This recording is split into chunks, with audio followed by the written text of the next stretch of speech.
Chapter 2. Tonight, it's a relief to head to work. Fairies in the mortal world have a different set of needs than those of in Elfham. The solitary fae, surviving at the edges of Fairy, do not concern themselves with revels and courtly machinations, and it turns out they have plenty of odd jobs for someone like me, a mortal who knows their ways and isn't worried about getting into the occasional fight. I met Brian a week after I left Elham. He turned up outside the apartment complex, a black-furred, goat-headed, and goat-hoofed fairy with bowler hat in hand, saying he was an old friend of the roads. "I understand you're in a unique position," he said, looking at me with those strange golden goat eyes, their black pupils a horizontal rectangle. "Presumed dead, is that correct? No social security number, no mortal schooling." "And looking for work," I told him, figuring out where this was going. "Off the books." "You cannot get any farther off the books than with me," he assured me, placing one clawed hand over his heart. "Allow me to introduce myself. Brian Afuka, if you hadn't already guessed." He didn't ask for oaths of loyalty or any promises whatsoever. I could work as much as I wanted, and the pay was commensurate with my daring. Tonight I meet him by the water. I glide up on the second-hand bike I acquired. The back tire deflates quickly, but I got it cheap. It works pretty well to get me around. Brian is dressed with typical fussiness. His hat has a band decorated with a few brightly colored duck feathers, and he's paired that with a tweed jacket. As I come closer, he withdraws a watch from one pocket and peers at it with an exaggerated frown. "Oh, am I late?" I ask. "Sorry, I'm used to telling time by the slant of moonlight." He gives me an annoyed look. "Just because you've lived in the High Court, you need not put on airs. You're no special now." I am the High Queen of Elfham. The thought comes to me unbidden, and I bite the inside of my cheek to keep myself from saying those ridiculous words. He's right. I am no one special now. "What's the job?" I ask instead, as bluntly as I can. "One of the folk in Old Port has been eating locals. I have a contract for someone willing to extract a promise from her to cease." I find it hard to believe that he cares what happens to humans, or cares enough to pay for me to do something about it. "Local mortals?" He shakes his head. No, us folk." Then he seems to remember to whom he's speaking and looks a little flustered. I try not to take his sleep as a compliment. "Killing and eating the folk? Nothing about that signals an easy job. Who's hiring?" He gives me a nervous laugh. "No one who wants their name associated with the deed, but they're willing to remunerate you for making it happen. One of the reasons Brian likes hiring me is that I can get close to the folk. They don't expect a mortal to be the one to pickpocket them or to stick a knife in their side. They don't expect a mortal to be unaffected by glamour, or to know their customs, or to see through their terrible bargains. Another reason is I need the money enough that I am willing to take jobs like this, ones that I know right from the start are going to stack." "Address?" I ask, and he slips me a folded paper. I open it and glance down. "This better pay well." $500 American dollars, he says, as though this is an extravagant sum. "Our rent is $1,200 a month, not to mention groceries and utilities. With Heather gone, my half is about $800, and I'd like to get a new tire for my bike." $500 isn't nearly enough, not for something like this. $1,500, I counter, raising my eyebrows. "In cash, verifiable by iron, half up front, and if I don't come back, you pay Vivienne the other half as a gift to my bereaved family." Brian presses his lips together, but I know he's got the money. He just doesn't want to pay me enough that I can get choosy about jobs. $1,000, he compromises, reaching into a pocket inside his tweed jacket and withdrawing a stack of bills banded by a silver clip. "And look, I have half on me right now. You can take it." "Fine," I agree. It's a decent paycheck for what could be a single night's work if I'm lucky. He hands over the cash with a sniff. "Let me know when you've completed the task." There's an iron fob on my keychain. I run it ostentiously over the edges of the money to make sure it's real. It never hurts to remind Brian that I am careful. Plus $50 for expenses, I say on impulse. He frowns. After a moment, he reaches into a different part of his jacket and hands over the extra cash. Just take care of this, he says. The lack of quibbling is a bad sign.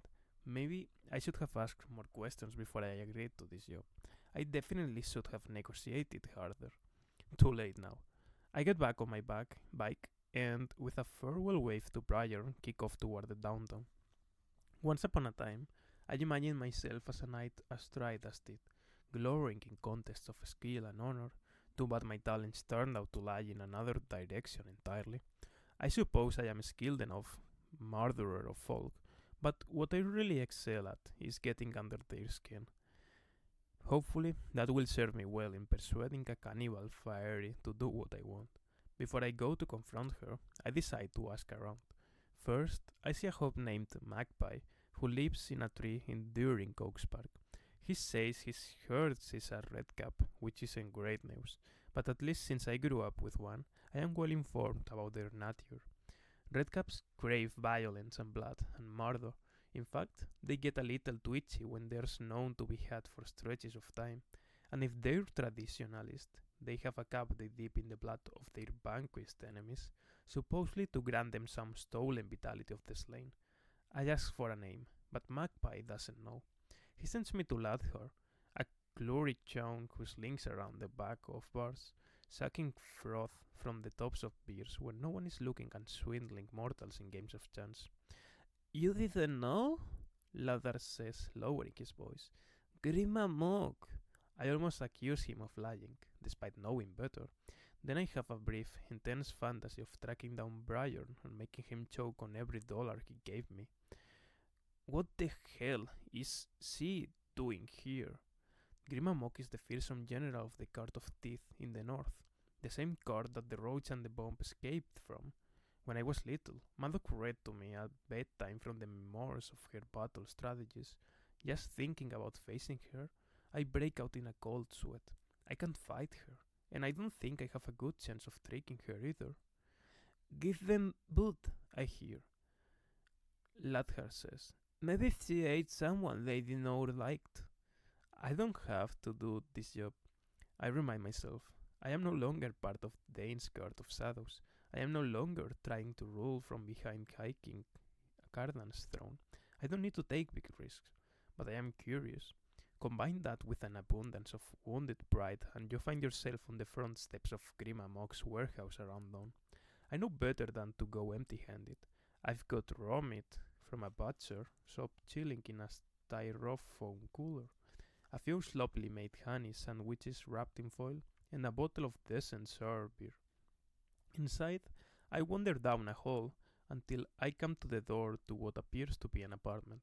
I knock 3 times and hope that if nothing else, maybe the smell of the food will cover up the smell of my fear. The door opens, and a woman in a housecoat peers out.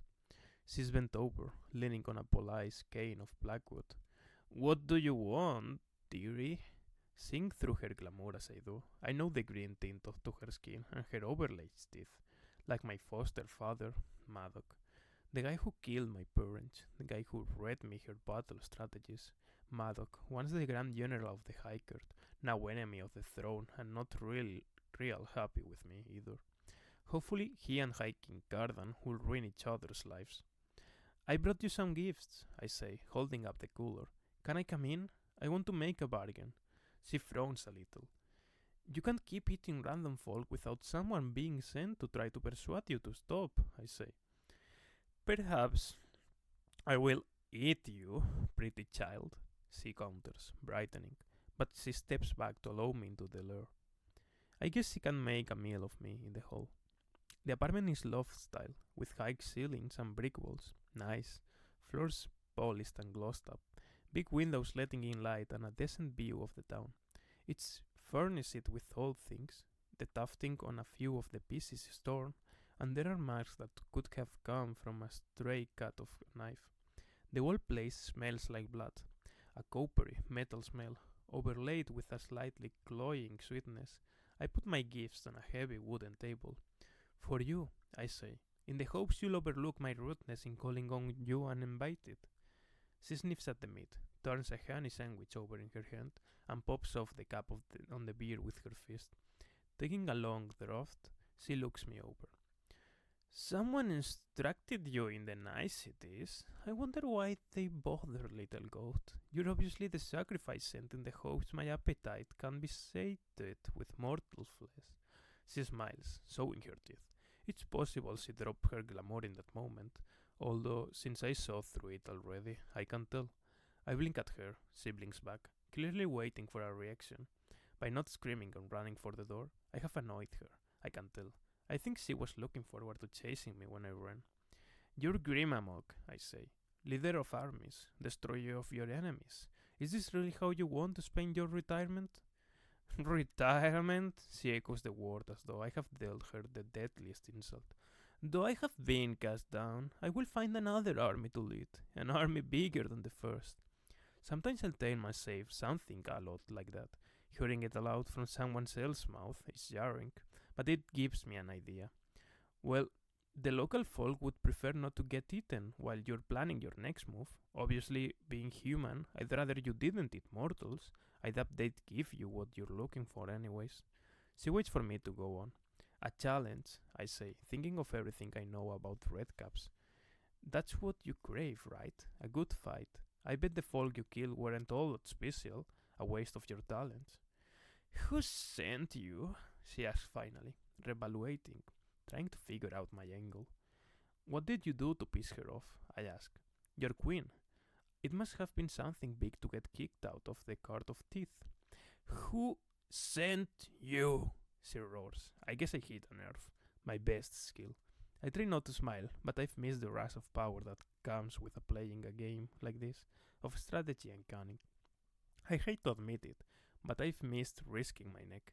There's no room for regrets when you're busy trying to win, or at least not to die. I told you, the local folk who don't want to get eaten. Why you? She asks. Why would they send a slip of a girl to try to convince me of anything? Scanning the room, I take note of a round box on top of the refrigerator, an old-fashioned hat box. My gaze snags on it, probably because it would be no loss to them if I failed. At that, Grimamov laughs, taking another sip of the sour beer. A fatalist. So how will you persuade me? I walk to the table and pick up the food, looking for an excuse to get close to that hat box. First, by putting away your groceries. Grimamok looks amused. I suppose an old lady like myself could use a young thing doing a few errands around the house. But be careful. You might find more than you bargained for in my larder, little goat. I open the door of the fridge. The remains of the folk she's killed greet me. She's collected arms and heads, preserved somehow, baked and broiled, and put away just like leftovers after a big holiday dinner. My stomach turns. A wicked smile crawls across her face. I assume you hope to challenge me to a duel? Intended to brag about how you'd put up a good fight. Now you see what it means to lose to Grimamok. I take a deep breath. Then, with a hop, I knock the hat box off the top of the fridge and into my arms. Don't touch that, she shouts, pushing to her feet as I rip off the lid. And there it is, the cup, lacquered with blood, layers and layers of it. She's halfway across the floor to me, teeth bared. I pull out a lighter from my pocket and flick the flame to life with my thumb. She halts abruptly at the sight of the fire. I know you've spent long years building the patina of this cup, I say, willing my hand not to shake, willing the flame not to go out. Probably there's blood on here from your first kill, and your last. Without it, there will be no reminder of your past conquest, no trophies, nothing. Now I need you to make a deal with me. Vow that there will be no more murders. Not the folk, not humans, for so long as you reside in the mortal world. And if I don't, you'll bar my treasure? Grimamok finishes for me. There's no honor in that. I guess I could offer to fight you, I say, but I'd probably lose. This way, I win. Grimamok points the tip of her black cane toward me. You're Madoc's human child, aren't you? And our new hiking Senescal in exile. toast out like me. I nod, discomfited at being recognized. What did you do? She asks, a satisfied little smile on her face. It must have been something big. I was a fool, I say, because I might as well admit it. I gave up the bird in my hand for two in the bus. She gives a big, booming laugh. Well, aren't we a pair, Redcap's daughter? But murder is in my bones and blood. I don't plan on giving up killing. If I am to be stuck in the mortal world, then I intend to have some fun. I bring the flame closer to the hut. The bottom of it begins to blacken, and a terrible stench fills the air. Stop, she shouts, giving me a look of raw hatred. Enough! Let me make you an offer, little goat. Whisper. If you lose, my cap is returned to me and burned. I continue to hunt as I have, and you give me your littlest finger. To it? I ask, taking the flame away from the hut. If I like, she returns, or to wear like a brooch. What do you care what I do with it? The point is that it will be mine. And why would I agree to that? Because if you win, you will have your promise from me, and I will tell you something of significance regarding your hiking. I don't want to know anything about him, I snap, too fast and too angrily. I hadn't been expecting her to invoke Cardan. Her laugh this time is low and rambling. Little liar. We stare at each other for a long moment. Grima Mock's gaze is amiable enough. She knows she has me. I am going to agree to her terms. I know it, too, although it's ridiculous. She's a legend. I don't see how I can win. But Cardan's name bounds in my ears. Does he have a new senescal? Does he have a new lover? Is he going to council meetings himself? Does he talk about me? Do he and Locke mock me together? Does Tarin laugh? We spar until first blood, I say, shoving everything else out of my head. It's a pleasure to have someone to focus my anger on. I'm not giving you my finger, I say. You win, you get your cup. Period. And I walk out of here. The concession I am making is fighting you at all. First blood is dull, Grima Mock leans forward, her body alert. Let's agree to fight until one of us cries off. Let it end somewhere between bloodshed and crawling away to die on the way home. She sighs, as if thinking a happy thought. Give me a chance to break every bone in your scrawny body. You're betting on my pride. I tuck her cup into one pocket and the lighter into the other. She doesn't deny it. Did I bet right? First blood is dull. It's all dancing around each other, looking for an opening. It's not real fighting. When I answer her, the word rushes out of me. Yes. Good. She lifts the tip of the cane toward the ceiling. Let's go to the roof. Well, this is very civilized, I say. You better have brought a weapon, because I loan you nothing. She heads toward the door with a heavy sigh, as though she really is the old woman she's glamoured to be. I follow her out of her apartment, down to the dimly lit hall, and into the even darker stairway, my nerves firing. I hope I know what I'm doing. She goes up the steps two at a time, eager now, slamming open a metal door at the top. I hear the clatter of steel as she draws a thin sword out of her cane. A greedy smile pulls her lips too wide, showing off her sharp teeth. I draw the long knife I have hidden in my boot. It doesn't have the best reach, but I don't have the ability to glamour things. I can very well ride my bike around with nightfall on my back. Still, right now, I really wish I'd figured out a way to do just that. I step onto the asphalt roof of the building.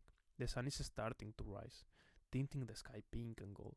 A chill breeze blows through the air, bringing with it the scents of concrete and garbage, along with cold and rot from the nearby park. My heart beats with some combination of terror and eagerness. When Grima Mock comes at me, I am ready. I parry and move out of the way. I do it again and again, which annoys her. You promised me a threat, she growls, but at least I have a sense of how she moves. I know she's hungry for blood, hungry for violence. I know she's used to hunting prey. I just hope she's overconfident. It's possible she will make mistakes facing someone who can fight back. Unlikely, but possible. When she comes at me again, I spin and kick the back of her knee hard enough to send her crashing to the ground. She roars, scrambling up and coming at me full speed. For a moment, the fury in her face and those fearsome teeth send a horrible, paralyzing jolt through me. Monster, my mind screams. I clench my jaw against the urge to keep dodging. Our blades shine, fierce scale bright in the new light of the day. The metal slams together, ringing like a bell. We battle across the roof, my feet clever as we scuff back and forth. Sweat starts on my brow and under my arms. My breath comes hot, clouding in the chiller. It feels good to be fighting someone other than myself. Grima Mock's eyes narrow, watching me, looking for weaknesses. I am conscious of every correction Madoc ever gave me, every bad habit the ghost tried to drain out of me. She begins a series of brutal blows, trying to dive me to the edge of the building. I give ground, attempting to defend myself against the flurry, against the longer reach of her blade. She was holding back before, but she's not holding back now. Again and again, she pushes me toward a drop through the opener. I fight with grim determination. Perspiration slicks my skin, beds between my shoulder blades. Then my foot smacks into a metal pipe sticking up through the asphalt. I stumble, and she strikes. It's all I can do to avoid getting speared, and it costs me my knife, which goes hurtling off the roof. I hear it hit the street below with a dull thud. I should never have taken this assignment. I should never have agreed to this fight. I should never have taken up Garden's offer of marriage and never been exiled to the mortal world. Anger gives me a burst of energy, and I use it to get out of Grima Mock's way, letting the momentum of her strike carry her blade down past me. Then I elbow her hard in the arm and grab for the hilt of her sword. It's not a very honorable move, but I haven't been honorable for a long time. Grima Mock is very strong, but she's also surprised. For a moment, she hesitates, but then she slams her forehead into mine. I go reeling, but I almost had her weapon. I almost had it. My head is pounding, and I feel a little dizzy. "That's cheating, girl," she tells me. We're both breathing hard. I feel like my lungs are made of lead. I'm no knight, as though to emphasize the point. I pick up the only weapon I can see, a metal bowl. It's heavy and has no edge whatsoever, but it's all there is. At least it's longer than the knife. She laughs. "You ought to concede, but I'm delighted you haven't." "I'm an optimist," I say. Now when she runs at me, she has all that speed, although I have more reach. We spin around each other, hair striking at my barring with something that swings like a baseball bat. I wish for a lot of things, but mostly to make it off this roof. My energy is flagging. I am not used to the weight of the pipe, and it's hard to maneuver. "Give up," my whirling brain supplies. "Cry off while you're still standing. Give her the cup, forget the money, and go home. Vivican magic leaves into extra cash. Just this time it wouldn't be so bad. You're not fighting for a kingdom. That you already lost." Grima Mock comes toward me as though she can scent my despair. She puts me through my paces, a few fast, aggressive strikes in the hopes of getting under my guard. Sweat drips down my forehead, stinging my eyes. Madoc described fighting as a lot of things, as a game of strategy played at speed, as a dance, but right now it feels like an argument where she's keeping me too busy defending myself to score any points. Despite the strain on my muscles, I switch to holding the pipe in one hand and pull her cap from my pocket with the other. "What are you doing? You promised," she begins. I throw the cap at her face. She grabs for it, distracted. In that moment, I swing the pipe at her side with all the strength in my body. I catch her in the shoulder, and she falls with a howl of pain. I hit her again, bringing the metal rod down in an arc onto her stretched arm, sending her sword spinning across the roof. I raise the pipe to swing again. "Enough!" Grima Mock looks up at me from the asphalt, blood on her pointed teeth, astonishment in her face. I yield. "You do?" The pipe sags in my hand. "Yes, little cheat," she grits out, pushing herself into a sitting position. "You bested me. Now help me up." I drop the pipe and walk closer, half expecting her to pull out a knife and sink it into my side, but she only lifts a hand and allows me to hold her to her feet. She puts her cap on her head and cradles the arm I struck in the other. "The Cart of Teeth have thrown in their lot with the Gold Grand General, your father, and a whole host of other traitors. I have it on good authority that your High King is to be dethroned before the next full moon. How do you like those apples?" "Is that why you left?" I ask her. "Because you're not a traitor?" "I left Because of another little go. Now be off with you. This was more fun than I expected, but I think our game is at a close.